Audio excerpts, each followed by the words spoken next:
Bom dia a todos. Nós estamos dando início a mais um programa Cresce Esclarece. É com muita alegria e satisfação. Agora são exatamente 9 horas e 59 minutos. Hoje é sexta-feira, dia 17. O pessoal já está preparando a fantasia, que logo mais tarde muita gente vai dançar. Aqui no Cresce, como a gente dança o ano inteiro, né? Então nós tiramos esses dias para descansar. Tá bom? Mas quero dizer para vocês que hoje é um dia muito especial. Nós estamos recebendo a conselheira do Cresce, a nossa colega corretora de imóveis, Rosa Maria Eiras, que vai falar sobre contrato de locação. Então, é uma excelente oportunidade para vocês dirimirem suas dúvidas. Já uma série de questionamentos feitos anteriormente por colegas corretores de imóveis, que já estão de posse da conselheira. São perguntas que foram formuladas anteriormente nas consultas trazidas ao Cresce. Ela vai fazer a leitura dessas perguntas e, em seguida, respondê-las. Mas vocês, aí do seu escritório, da sua casa, do ambiente onde você estiver, a dúvida que você tiver, por favor, tecle, e aqui nós vamos ter o maior prazer em recepcionar a sua dúvida para que a nossa colega Rosa possa, de imediato, responder ao vivo para todos vocês. Nosso programa começa agora às 10 horas e ele não tem um horário exato para terminar. Nós ficamos no ar de acordo com as necessidades. A previsão é de que tenha um tempo de aproximadamente meia hora. Agora, se caso extrapolar o horário, também não tem problema nenhum.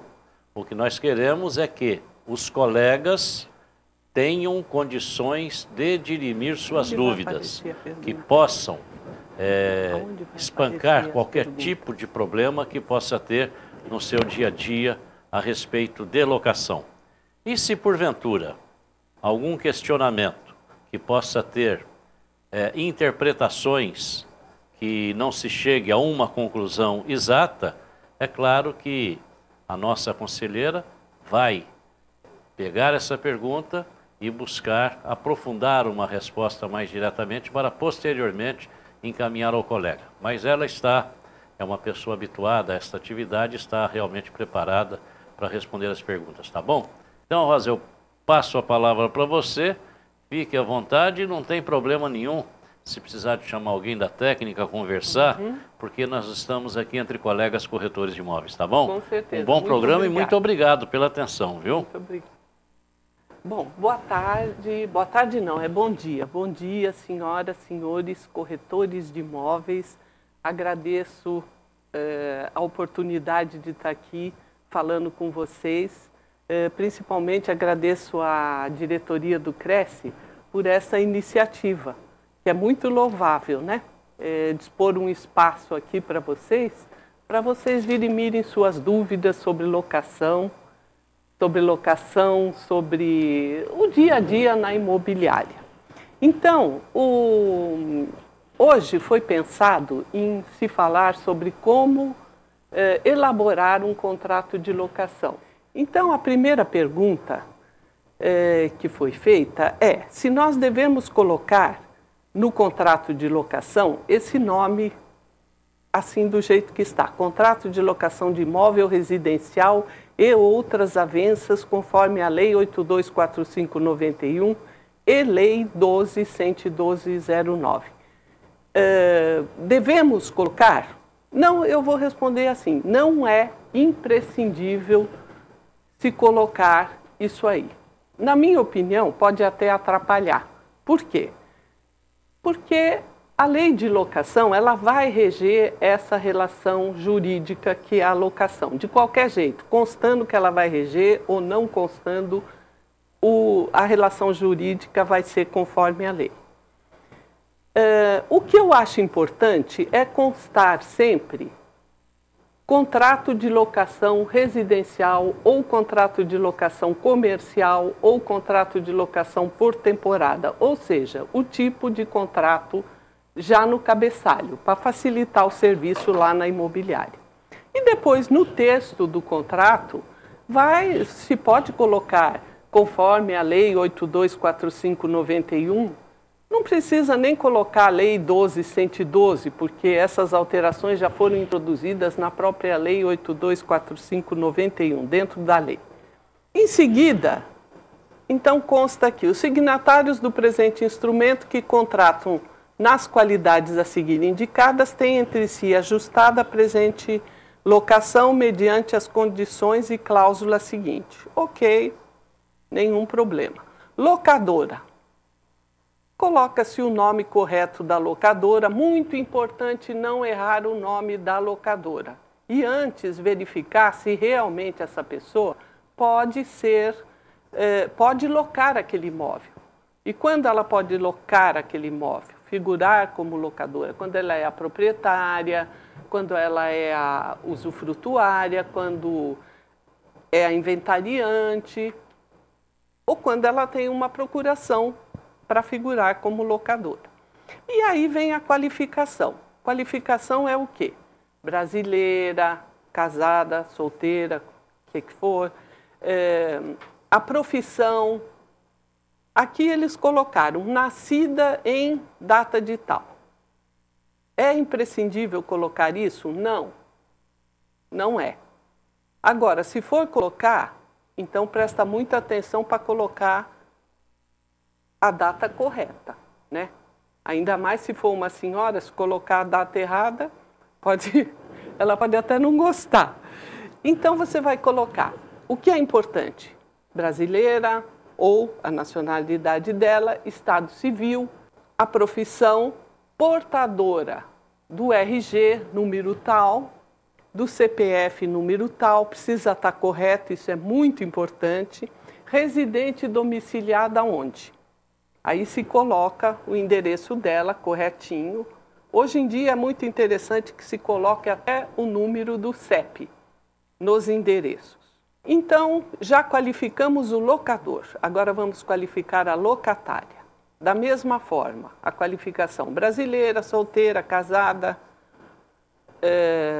a profissão jornalista, portadora da cédula de identidade, do RG, da mesma forma, residente domiciliada no mesmo local. Agora, tem um questionamento aqui. Uma das perguntas foi, se ela for solteira, se precisa colocar no contrato que ela é maior capaz. Não, não é imprescindível colocar isso, porque se ela está contratando, já se presume que ela é maior e capaz, porque se ela não for capaz, ela nem poderia figurar num contrato de locação.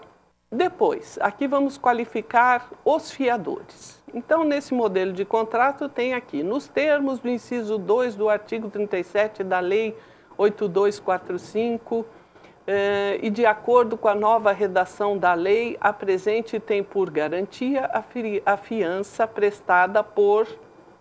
Aí se qualifica o fiador. Da mesma forma que nós já colocamos com o locador e locatário. Não tem diferença nenhuma. Ou seja, brasileiro, casado, profissão, residente tal. E aí? Geralmente a pessoa é casada, né? Precisa colocar o estado civil.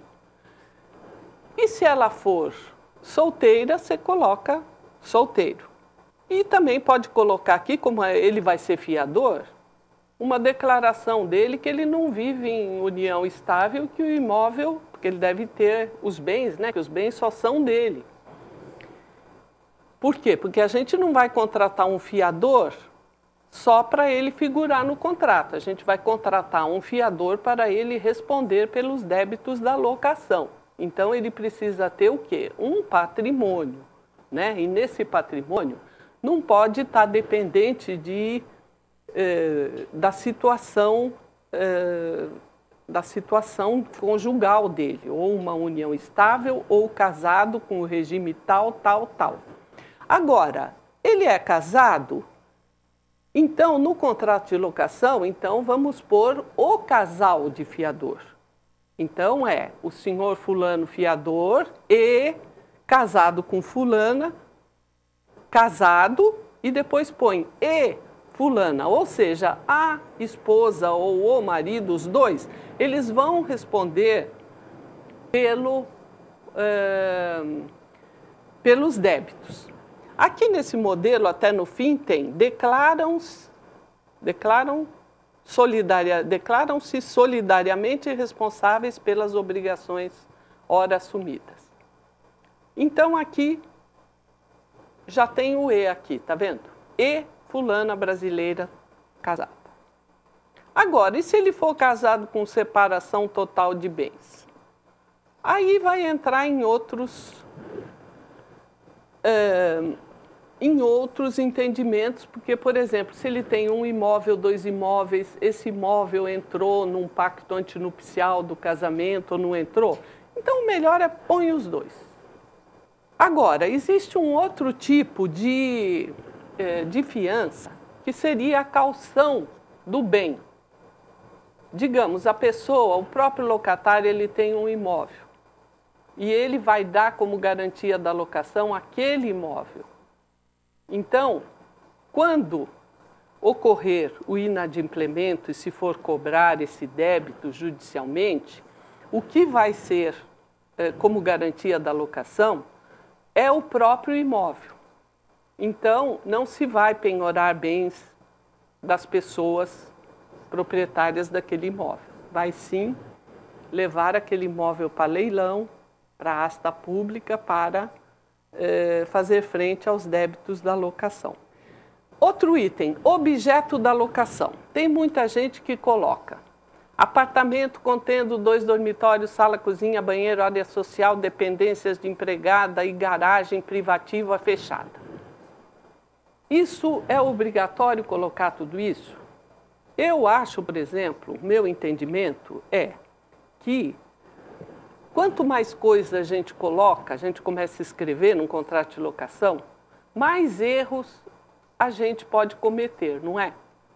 E, por exemplo, vamos analisar aqui nesse item. Contendo 2 dormitórios, apartamento contendo 2 dormitórios.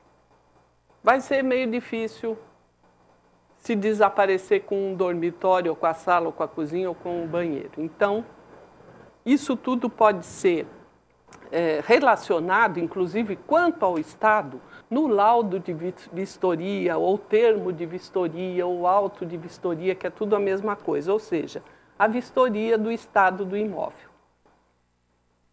Então, eu acho que aqui o mais importante nesse item é colocar, em vez de colocar 2 dormitórios, sala, cozinha, banheiro, não é proibido. Quem quiser pode colocar, desde que esteja certo, né? Se você vai colocar a coisa certa.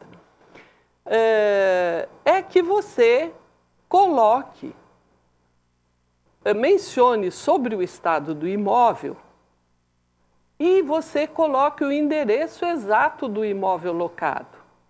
Então, apartamento localizado na rua tal, número tal, bairro tal, CEP número tal. Hoje em dia é muito importante o CEP. O CEP que é fornecido pelos Correios. Por quê? Porque os oficiais de justiça, eles trabalham na base do bairro do CEP. Então, é importante constar isso hoje em dia. E falando quanto ao relatório de vistoria, também é um relatório à parte, a menos que seja um imóvel muito pequeno, você pode até colocar no corpo do imóvel, mas normalmente você faz separadamente. E todas as pessoas que assinaram o contrato vão assinar, ou seja, é um documento que faz parte integrante do contrato de locação, aonde contém as características e estado de conservação do imóvel na hora da locação. Na hora da locação, quando o locatário devolve o imóvel, o que você vai fazer? Pegar esse laudo de vistoria e verificar se está tudo de acordo com aquele laudo. O que não estiver de acordo vai constar de um outro laudo, que é laudo da saída, né? Laudo de vistoria da saída, da devolução do imóvel. Para quê? Para se apurar os danos, para se solicitar ao locatário para que providencie, para que esses itens sejam colocados em ordem antes dele devolver efetivamente a chave. Agora aqui, nesse slide, já aparece local do imóvel, avenida tal, apartamento tal, Boqueirão. Uma coisa para a gente se levantar. Aqui, então, por exemplo, é muito importante que o endereço esteja correto, porque na hora de entrar com uma ação, pode haver questionamento. Não, o imóvel é na rua tal, não é o apartamento tal, ou principalmente casa tal. Quando são várias habitações no mesmo imóvel, pode ter casa 1, casa 2, aí vai o oficial de justiça. No contrato, na ação, consta casa 1, mas ele mora na casa 2, começa a dar uma confusão. E outra coisa também é que, às vezes, o registro de água, o número do consumidor junto à Eletropaulo, não está cadastrado exatamente com aquele número de casa. Ou, na Sabesp, o número de casa não corresponde ao número do registro de água. Então, nesses casos, havendo essa dúvida, o melhor é que conste já no próprio contrato que o registro de água corresponde ao número tal, para evitar problemas que acontecem muito, do locatário começar a pagar a conta do vizinho e depois ele gasta mais, o outro gasta menos, dá uma confusão danada. Bom, o outro item, destinação da locação. É isso que eu falei, colocar já logo no logo no título, né, do contrato, qual é o fim da locação. Contrato de locação residencial, contrato de locação não residencial, contrato de locação por temporada. O imóvel, aqui nesse modelo está assim, destinação da locação. O imóvel identificado no item 5 destina-se exclusivamente para o uso residencial, estritamente para a residência da locatária e sua família com 4 ou 5 pessoas. Isso eu acho muito bom colocar, o número de pessoas. Por exemplo, você pode colocar também, habitarão no imóvel tantas pessoas e até o nome das pessoas, né? Principalmente em imóveis destinados para, por exemplo, para estudantes, em habitações populares, porque você aluga para 2, depois, quando você vai ver, tem 10 lá, né? Ou então, pode colocar também, muitas imobiliárias põem isso, poderão residir no imóvel apenas 4 pessoas. Né? Pode ser também, depende da exigência do senhor locador. Outra cláusula, o prazo da locação.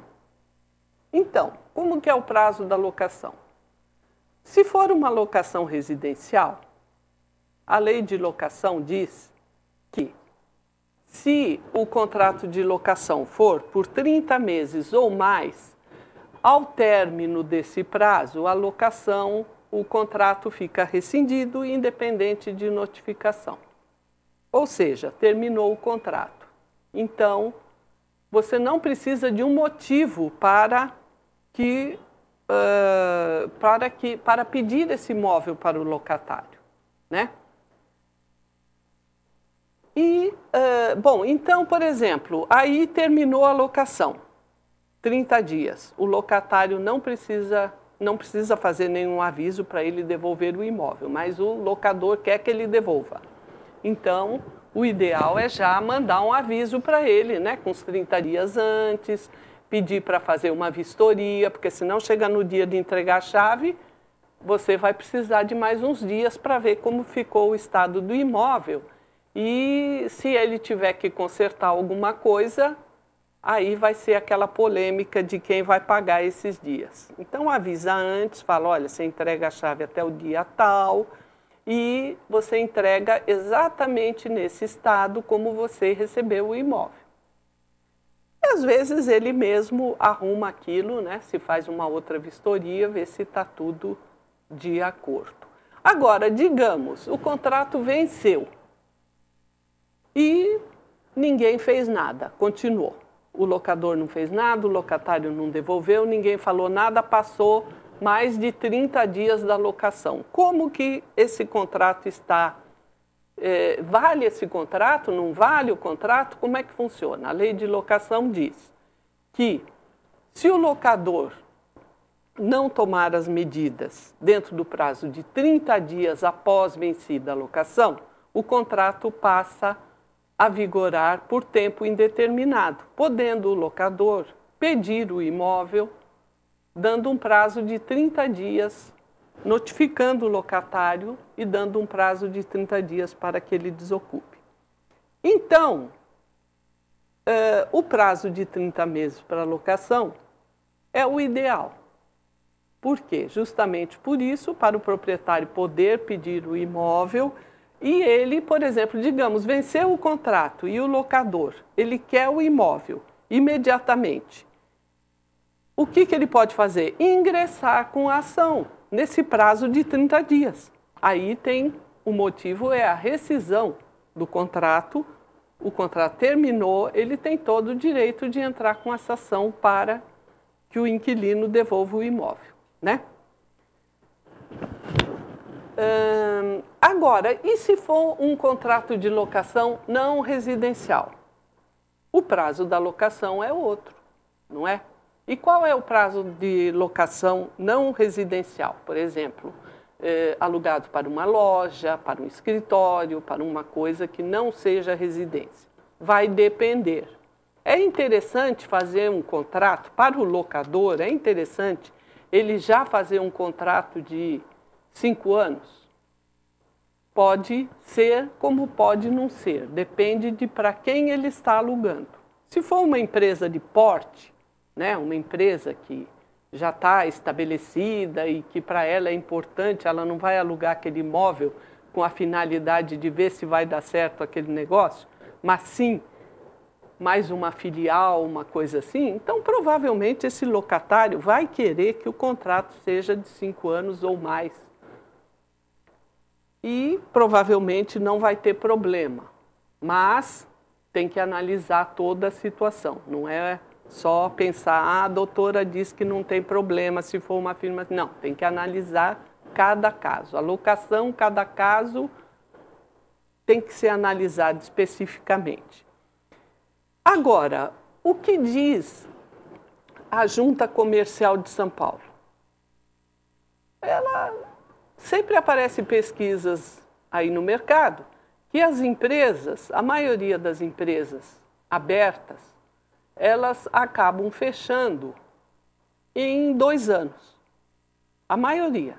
Então, vale a pena alugar um imóvel não residencial para uma empresa que está começando por prazo de 30 meses, 40 meses. Eu entendo que não vale. Por quê? Porque aí o locatário, depois de 1 ano, ele já está sem dinheiro, ou o negócio dele foi bem e está indo tudo bem, ótimo, e se ele fez um contrato de 1 ano, não vai ter problema nenhum ele renovar, né? E às vezes até aumentar o aluguel. Ou ele tem um contrato de 48 meses, 30 meses, ele está sem dinheiro e ele vai querer passar esse contrato para outra pessoa, não vai devolver muito fácil esse imóvel, com aquele pensamento que ele tem um contrato por 48 meses. Né?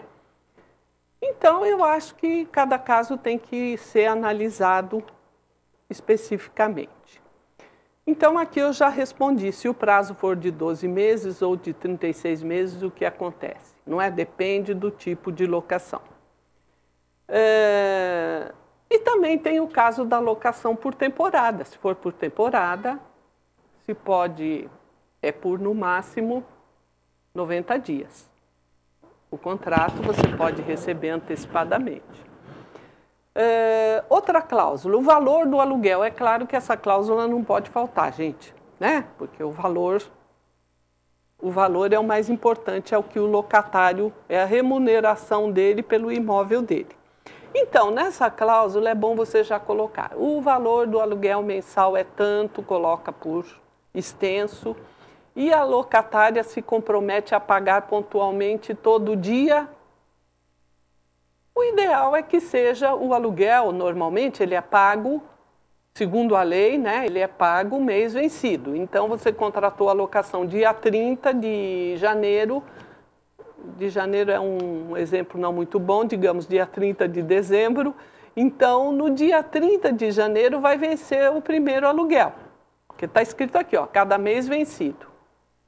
Isento de encargos com condomínio e IPTU, não. Normalmente um contrato, ele vai, isso aqui seria no caso de pacote, que nós vamos ver depois. Mas o contrato normal, se você não colocar que o locatário vai pagar o IPTU, que é a obrigação dele pagar o IPTU, por exemplo, ele não está obrigado a pagar, né? Porque a prefeitura nunca vai cobrar o IPTU dele. E agora, ele é obrigado a ir lá na prefeitura pagar o IPTU? Não, não é bem assim. Ele é obrigado a reembolsar o senhor locador dos valores correspondentes ao IPTU se ele contratou isso no contrato de locação. E o que mais que ele paga? O condomínio já consta na própria lei de locação. Na lei de locação tem os artigos 22 e 23 que falam sobre as obrigações do locador e obrigações do locatário. Então, é uma coisa muito boa para os senhores corretores de imóveis, administradores, vocês já darem uma lida nisso, porque lá tem muitas coisas que a gente fica pensando e se não lê lá, a gente fica achando que cada um tem o seu entendimento, mas não é. A lei já deixa claro o que cada parte tem que pagar. E lá as despesas ordinárias do condomínio são por conta do locatário. Mas é bom, esse tipo de obrigação do locatário, é muito interessante que conste no contrato o que ele vai pagar. Porque o locatário, geralmente, é uma pessoa que aluga um imóvel, porque ela não tem um imóvel para ela residir. Ela não está acostumada com a lei de locação e buscar na lei os direitos dela, né? Então, você já coloca no contrato tudo que ela vai pagar e já fica mais fácil, né? Então, inclusive,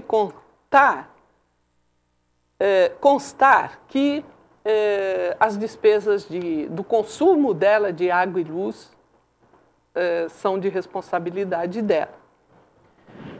Agora, aqui, nessa cláusula, voltando aqui, o valor do aluguel deve ser pago isento de encargos com IPTU e condomínio. Isso é o chamado pacote. Tem muita gente que tem flat, que tem um imóvel e que ela prefere um preço fechado. E aí o próprio locador, ele vai pagar os débitos correspondentes ao imóvel. Isso é bom?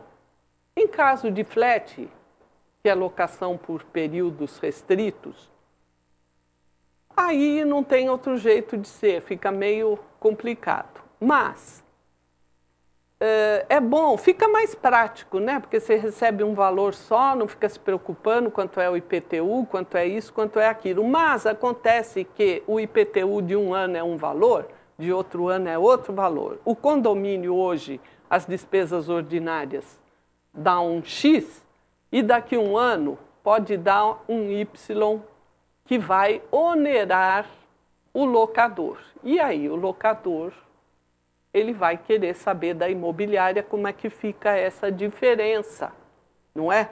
Então, na dúvida, se pode fazer o pacote, mas ou faz separadamente, que o aluguel é tanto e as despesas de condomínio e na data de hoje correspondem a tanto, sendo que se houver aumento das despesas de IPTU e de condomínio, o locatário, o valor do aluguel será o correspondente ao valor X mais aquelas despesas. E em seguida, o que vem? Já veio a primeira coisa boa, né, que é o valor do aluguel para receber. E agora, vamos ver uma coisa não muito agradável para quem? Para o locatário. O que é? Digamos, o locatário atrasou o aluguel. Então, temos já que constar que, no caso de atraso no pagamento dos aluguéis e encargos convencionados, incidirá uma multa de quanto?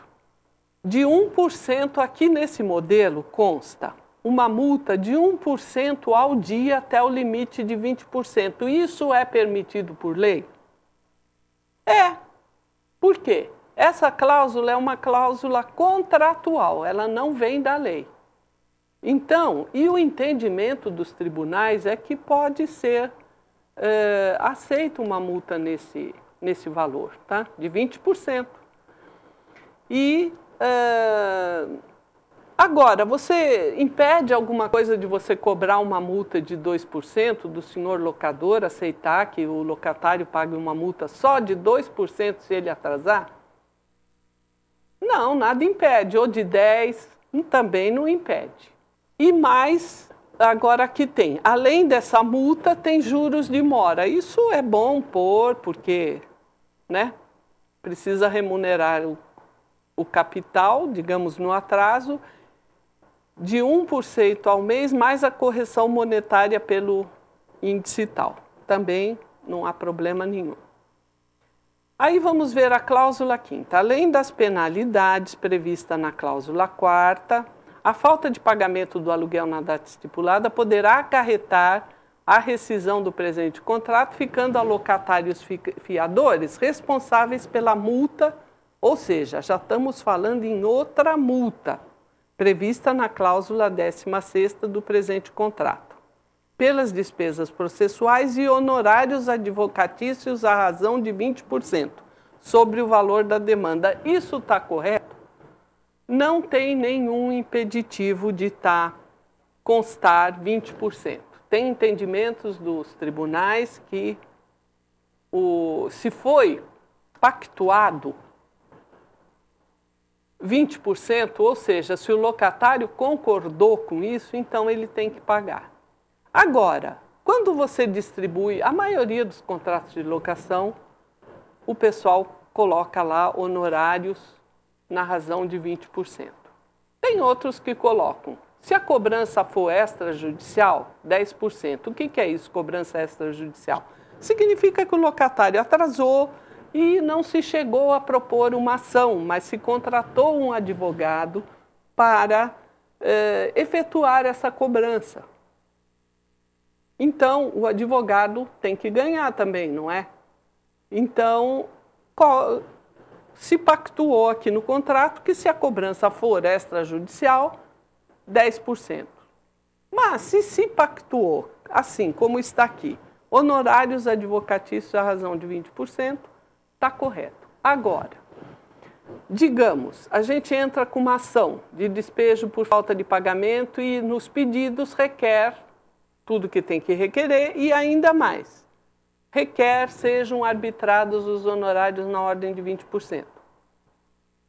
Na maioria das ações, os juízes arbitram 10%. E aí, o que o advogado faz? Ele pode agravar, aí vai demorar. Então, vai depender do advogado da causa o que ele vai fazer. Outro parágrafo 1º. A locatária não terá direito a reter o pagamento do aluguel ou de qualquer outra quantia devida nos termos do presente contrato, sob a alegação de não terem sido atendidas exigências porventura solicitadas. Nenhum problema nessa cláusula. A locatária fica ciente nesta data que antes da propositura da ação de despejo por falta de pagamento e encargos na data estipulada nesse contrato, acarretará o protesto junto ao cartório. Também não tem nenhum problema. Agora, a pergunta aqui, é melhor protestar antes de mover a ação de despejo? Não tem nenhum impeditivo de se fazer isso, especialmente se foi colocado aí no contrato. Agora, o problema é que você pode protestar hoje e nesse meio tempo o locatário pagou o aluguel, depositou na sua conta, fez alguma coisa e pagou. Aí ele pode entrar com um pedido de indenização, porque o título foi protestado e ele havia pago. Ou ele pode ter pago uns dias antes e não se observou. Agora, adianta alguma coisa protestar? Por que o locatário deixa de pagar o aluguel em 99,9% das ocasiões? É porque ele não tem dinheiro, acabou o dinheiro, ele já está devendo para o açougueiro, para o padeiro, a escola da criança, tudo isso. Então, adianta protestar? Não. Por quê? Porque ele vai devolver o imóvel porque ele foi protestado? Não. Ele está com a coisa mais preciosa na locação, que é o imóvel. A única coisa para fazer com que ele devolva o imóvel, já que ele não está querendo devolver amigavelmente, é propor ação de despejo por falta de pagamento. Bom, e o cheque precisa estar qualificado para dar o recibo na hora de pagar? Sim, é muito importante colocar que a quitação será dada após a compensação do cheque. E também tem muita gente que deposita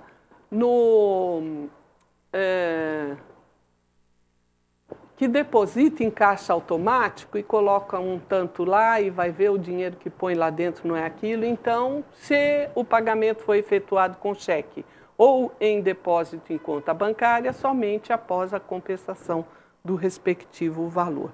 Será que nós temos alguma pergunta aqui para responder? Não? Então, não temos nenhuma pergunta e na semana que vem nós vamos continuar e vamos responder só a última pergunta aqui. A locatária declara nesse ato ter em pleno conhecimento de que o resgate de recibos não significa e nem representa a quitação de débitos anteriores deixados de cobrar na época própria, inclusive encargos e outras obrigações estipuladas nesse contrato. Então, essa cláusula aqui já é muito bom colocar para o locatário saber, né?